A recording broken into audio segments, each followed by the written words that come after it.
Magandang araw sa inyo mga kaibigan. Samahan nyo lang ako sandali, mag-unboxing tayo. Baka magkaroon kayo ng konting idea dito sa power tool na bubuksan natin ngayon. Bali ito nga pala mga kaibigan na isa siyang drill press. Yun. Mastercraft yung kanyang brand. Yan. Bali ito mga kaibigan, natanggal ko na yung kanyang tape. Iangat lang natin to para mabuksan. Yun.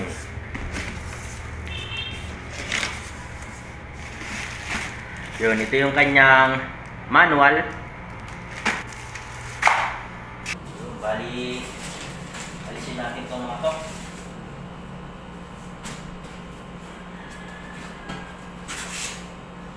Ito yung stand bakal. Yan.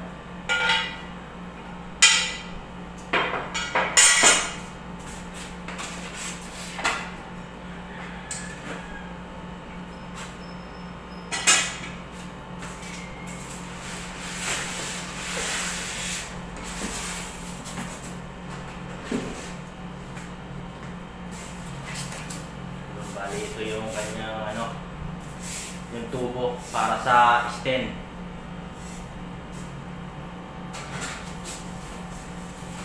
At ito yung kanyang motor. Yan.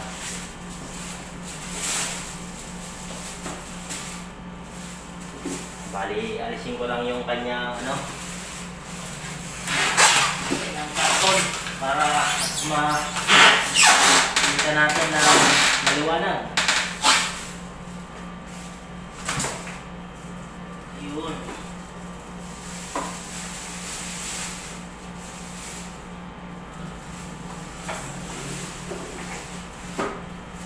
Bali ito assembly natin.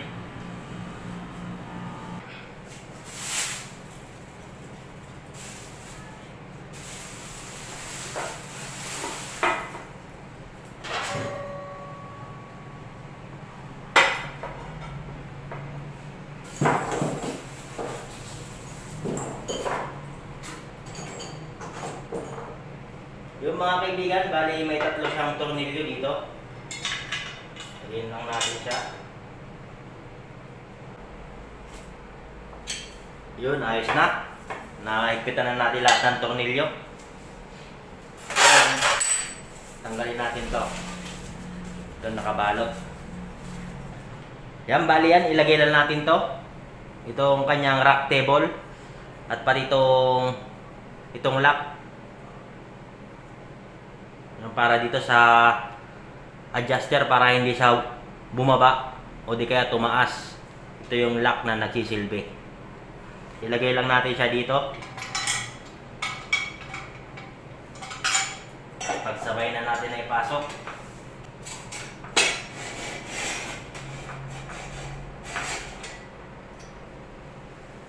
Yan, saka natin ilagay ito. Itong ring.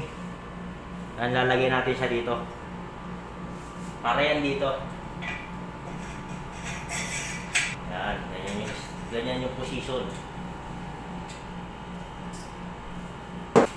Lagay natin to yung handle para dito sa kanyang adjuster.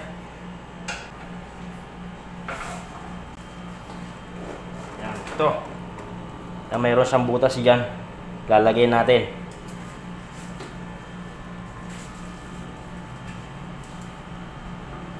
Yan, bali ayos na. Naipatong na natin itong kanyang head. Bali may allen bolt siya dito. Higpitan lang natin para hindi gumalaw-galaw na ganito. Higpitan lang natin to. Mga allen dito. Yan, ayos. Yan, bali ilagay natin to. Ito tatlo. Yung hawakan para dito sa ating drill press dito. Lagay.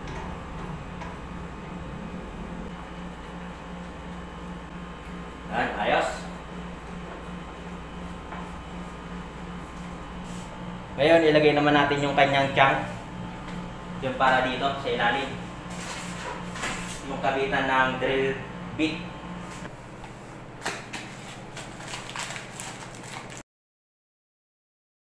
Yun, ilagay natin to dito sa ilalim.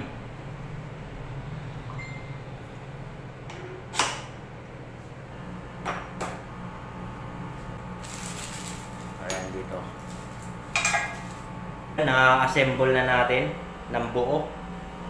Yan yung ating drill press.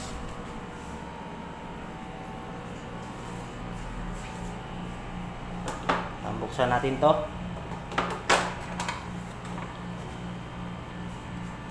Yan, ito yung kanyang belt dito sa taas, yung pulley. Medyo pagpasensya nyo na itong camera natin. Lumalabo ang paningin. Bali, meron naman siya dito mga kaibigan na guide, instruction kung anong gusto nyo na bilis o kung saan nyo pwesto itong belt dito sa pulley. Kung gusto nyo high speed o low speed. Ngayon naman mga kaibigan, ikabit natin yung battery dito sa lamp dito. May ilaw kasi ito mga kaibigan, may working light. Pero di battery. Buksan lang natin to. Bali ito yung battery niya kasama. Bali ayos mga kaibigan. Ito yung ilaw niya. Yan. Ito yung on and off. Balik na natin yung takip. Ngayon naman mga kaibigan, subukan natin kung gumagana. Pero bago yan, lagyan muna natin ng drill bit.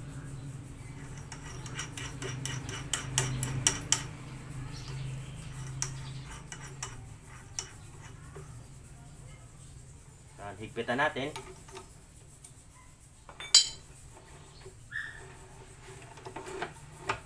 Bali, itaas natin ng konti itong kanyang table.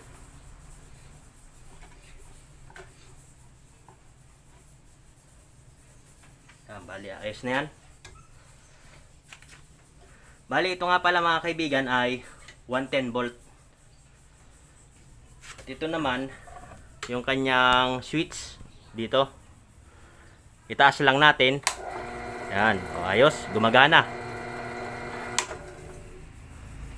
Ngayon subukan natin na pangbutas. Bali meron ako dito na flat bar na 1/4. Yan, ito yung flat bar. 1/4 yung size, yung kapal. Maganda kasi ito mga kaibigan na gamitin itong drill press. Lalong-lalo na kapag meron kayong workshop, tamang-tama ito. Ito lang kasi yung nakakagawa ng butas na diretso at napakadaling gamitin. Kahit makapal na bakal, kayang-kaya niyang butasin. Bali yan, subukan natin. Iyon natin.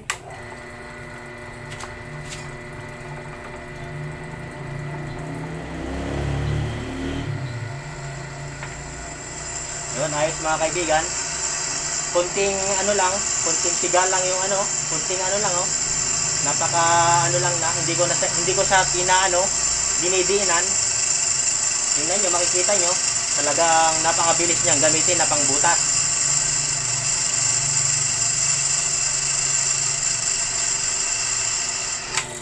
Yun oh. Ayos, di ba? Napakadali niyang gamitin. Hindi katulad ng drill na mano-mano, igaganon mo, dinidinan mo pa, ang hirap makabutas. Pero ito, napakadali. Talagang tamang-tama to mga kaibigan. Tingnan nyo, napakadali niya pambutas. Tingnan nyo, darili lang yung ginagamit ko na pangdiin. Oh, ayos. Bali yan mga kaibigan, kung pansinin nyo, napakadami na ng binutas natin. Yan, 1/4 yung kakapal. Kung sa barena to na dinidiin mo, talagang mapurol na yung drill bit. Yan, ito yung kagandahan ng drill press. At hindi siya agad pupurol yung drill bit niya. at hindi mapuputol na basta-basta kasi diretso. At ramdam mo yung power ng drill press. Talagang konting diin mo lang, kahit darili lang, talagang bumabaon yung drill bit dito. Bumubutas siya talaga sa bakal. Kaya kahit gaano kakapal yung bakal na bubutasin mo dito, hindi ka mahihirapan. Kasi dito sa drill press, napakaganda niyang gamitin. Yun oh.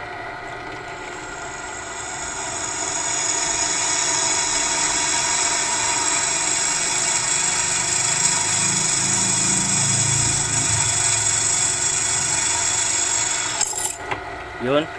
Ayos. Bali, hanggang dito na lang mga kaibigan. Kung nagkaroon kayo ng konting idea tungkol sa video natin ngayon, pakitapik naman yung like. At kung hindi ka pa nakakapag-subscribe sa ating munting channel, ay pakisubscribe lang. At pakiclick na rin ng bell icon para lagi kang updated kapag may mga bago tayong video na i-upload. Hanggang sa muli mga kaibigan. God bless and ride safe.